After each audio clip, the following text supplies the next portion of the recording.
सम्मेलन का आयोजन किया गया। मैं संजय पुंडे, महामंत्री उत्तर प्रदेश माध्यमिक शिक्षण संघ का। आज 23 दिसंबर 2025 को लखनऊ स्थित रविंद्रालय में हमारा प्रांतीय सम्मेलन चल रहा है। वहाँ के जनप्रतिनिधियों के माध्यम से ज्ञापन भिजवाना मुख्य अतिथि के रूप में हमने माननीय उप मुख्यमंत्री श्री ब्रजेश पाठक जी को आमंत्रित किया था कि सदन में गंभीर चर्चा के चलते वो उपस्थित नहीं हो पाए, किंतु उन्होंने अपने प्रतिनिधि के रूप अपना प्रतिनिधि हमारे सम्मेलन में भेजा। इसके सम्मेलन में गंभीर विषयों को लेकर चर्चा हुई, शिक्षक कर्मियों की जिसमें प्रत्येक विद्यालय के साथियों की उपस्थिति अनिवार्य होगी। प्राय हम देख रहे हैं से कई सरकारों से कि जब जनपदों में चुनाव की स्थिति होती है, ये कैसे उसी पूरी समय पूरे जनपद के क्या साथियों करना को होगा, इस विषय पर चर्चा हुई।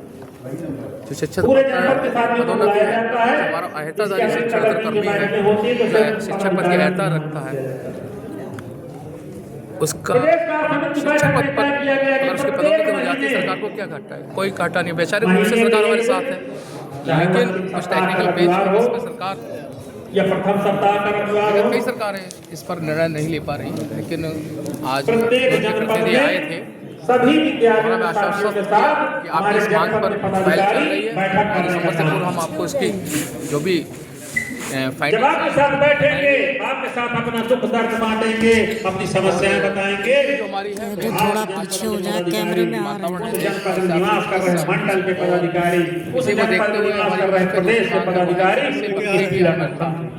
जो राज कर्मचारी को मिल रहा है, जो समकक्ष और उस क्रिया को अगर जिला विद्यालय निरीक्षक के स्तर पर किया है, वहाँ तक अर्जित पास होता है, उनका एनकैशमेंट राज कर्मचारी अगर प्रबंधक प्रधानाचार्य के स्तर पर किया है, ये सभी चीजें को लेकर वहाँ उस क्रिया को कम करने का काम करेंगे, पूरी होगी, कैसे दूर करने का पाएंगे, विचार था। साथियों, मुझे पूरा विश्वास सभी यदि हम इस कार्य योजना में सफल रहे, हम सब लोगों के पास व्यवस्था है, चाहे जनपद के पदाधिकारी हो, चाहे मंडल को या प्रदेश को। तो आपके सबके माध्यम से उनका बहुत बहुत धन्यवाद कि उन्होंने इस कार्यक्रम को याद रखा और अपने प्रतिनिधि को हमारे पास अगर हम महीने में एक दिन हम और धन्यवाद देंगे। निकाल लेंगे अपने जनपद के लिए, वो जारी करवा हमारा साथी चाहे वो भाई हो या उसके पास साथी हो, वो सक्रिय होकर पूरी ऊर्जा के साथ आपके साथ तन मन धन के साथ सहयोग करने का काम करेगा, संगठन को मजबूत आशा करते हैं अच्छे आदमी है, विचार करेंगे। Thank you. हम इधर हमारा जो उत्तर प्रदेश माध्यमिक शिक्षण संघ का जो यह कार्यक्रम, हम लोग उत्तर प्रदेश से कोने कोने से आए हैं। मैं आपको बताना चाहता हूं कि मैं जनपद प्रयागराज का रहने वाला हूं और उत्तर प्रदेश माध्यमिक शिक्षण संघ का वर्तमान समय में जिलाध्यक्ष हूँ। हमारे साथी समीर कुमार श्रीवास्तव जी जो जिला मंत्री हैं, तेज प्रकाश भाई प्रदेश कोषाध्यक्ष जिला कोषाध्यक्ष हैं। हमारी कुछ जो मांगे हैं, जैसे कि हम लोग एडेड विद्यालय में कार्यरत हैं। हमारा संगठन 1992 का है, 1952 का है। हम लोग अपनी मांगों के लिए संघर्षरत हैं, लेकिन शासन हमारी मांगों को अनदेखी कर रहा है। ठीक उसी प्रकार जिस प्रकार की हम लोग विद्यालय में रहते हैं, उसमें प्रधानाचार्य हैं, शिक्षक हैं। अब ध्यान देने योग्य बात यह है कि एक सहायक अध्यापक प्रवक्ता से प्रधानाचार्य पद पर पहुंच जाता है, लेकिन एक लिपिक संवर्ग का कर्मचारी आजीवन नौकरी करता है, लेकिन केवल वह लिपिक पर ही कार्यरत रहता है। हमारे पास योग्यता है, लेकिन यह गवर्नमेंट शासन स्तर पर हम लोग कई बार अपनी मांग उठाए कि अगर हम योग्यता आधारक हैं तो हमारी पदोन्नति, चूँकि मैं एक ही परिवार का मेंबर हूँ, एक ही विद्यालय का मेंबर, हमारी भी पदोन्नति शिक्षक पद पर की जाए। अभी एक नई व्यवस्था है कि अप्रैल 2004 के बाद उन्हें पेंशन से बाहर कर दिया गया, एनपीएस के नाम पर। जिनका विज्ञापन हुआ है उन्हें मान रहे हैं कि चलिए आप भी पुरानी पेंशन से आच्छादित होंगे। लेकिन बड़े दुर्भाग्य का विषय है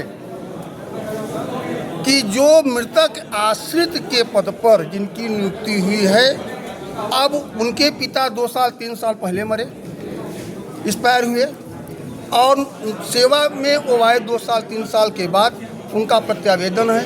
लेकिन हमें उस नियमावली में के अंतर्गत हमें भी उस पुरानी पेंशन का लाभ देना चाहिए। क्योंकि विज्ञापन से आप ले रहे हैं तो हम तो भी उसी दायरे में आते हैं। तमाम ऐसी समस्याएं हैं।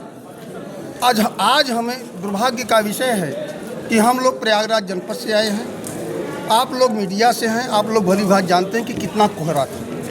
हम लोग अपनी जान को हथेली पर रख कर आए हैं। 10 किलोमीटर 12 किलोमीटर की स्पीड से आए हैं।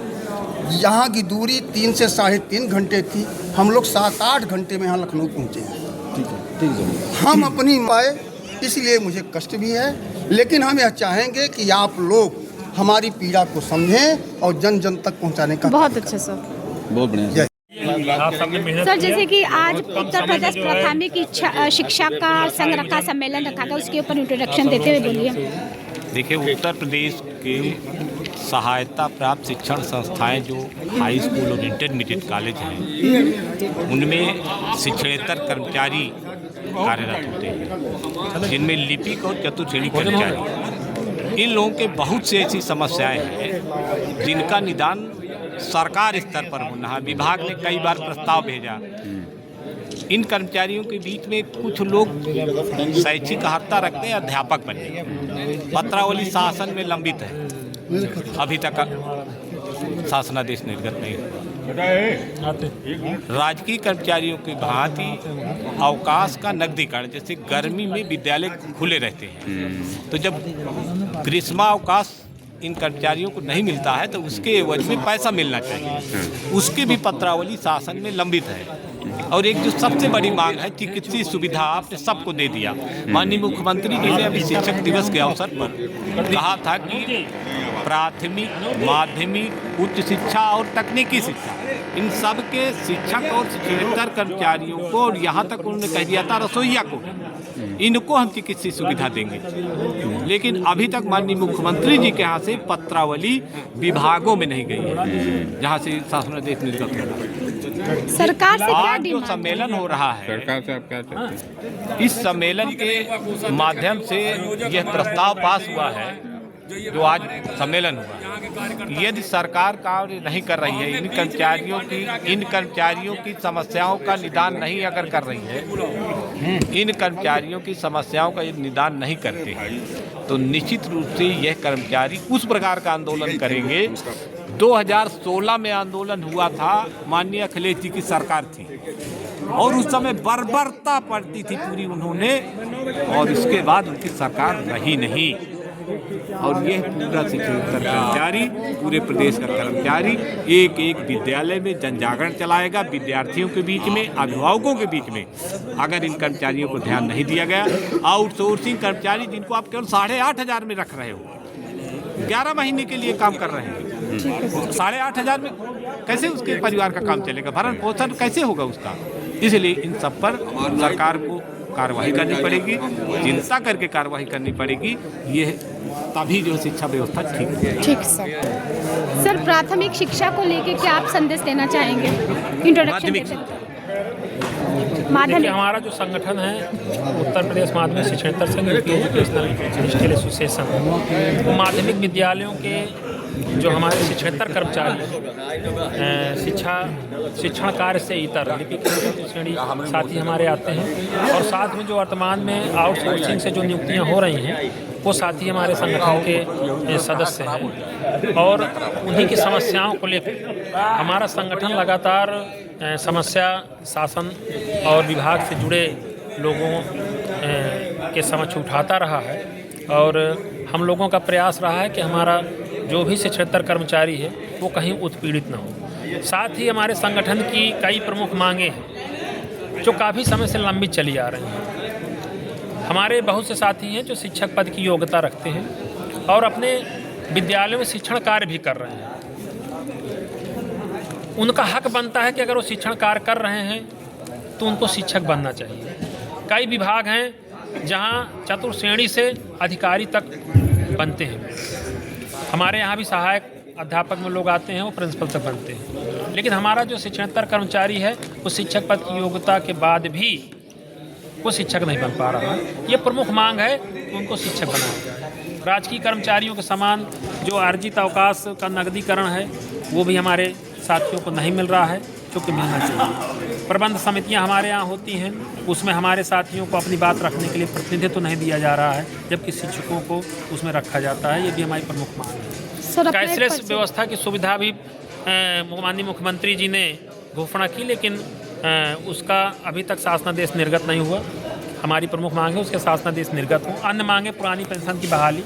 हमारे जो आउटसोर्सिंग साथी हैं जिनका उत्पीड़न लगातार हो रहा है, कम वेतनमान में वो अपना घर परिवार कैसे चला रहे हैं ये तो वही जानते हैं और जो उनसे जुड़े हुए लोग जानते हैं। हमारा ये प्रयास है कि आज के इस कार्यक्रम के माध्यम से हम सरकार तक ये संदेशा देने का काम करें कि उनको भी परमानेंट करने का सरकार काम करे। उनका जो वेतनमान है वो वेतनमान जो एक परमानेंट स्थायी कर्मचारी पा रहा है, कम से कम उतना उनको दिया जाए। अपना परिचय दे दीजिए सर।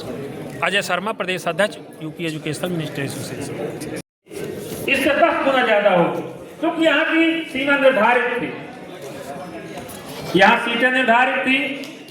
हर जनपद को कितने पदाधिकारियों को आना है वह भी निर्धारित था, उसी के अनुसार आप लोग यहाँ आए। लेकिन प्रयागराज की धरती में आप लोग अधिक से अधिक संख्या में पहुंचेंगे और इसके बाद यदि आवश्यकता हुई तो मैं विश्वास दिलाता हूं कि लखनऊ की धरती में भी जाम लगाने का काम हम लोग करेंगे। लखनऊ की धरती में भी हम ये एहसास कराने का काम करेंगे जो 9 अगस्त 2016 को जो आंदोलन हुआ था वो आंदोलन छोटा पड़ गया। साथियों, चिंता का विषय है।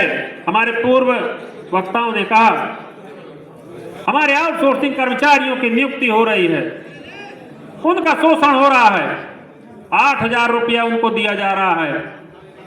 कौन सा ऐसा वेतनमान है, कौन सा ऐसा व्यक्ति है जो 8,000 वेतनमान पर अपने पूरे महीने का जीवन यापन कर सकता है? 300 रुपए रोज भी नहीं पड़ रहा। कहने का तात्पर्य है कि वो अपने परिवार की सब्जी भी नहीं खरीद पा रहा है। ऐसी स्थिति में हमारे जो आउटसोर्सिंग के साथी हैं उनके साथ खड़े होकर हमको संघर्ष करने का काम करना पड़ेगा। अपने उन शिक्षा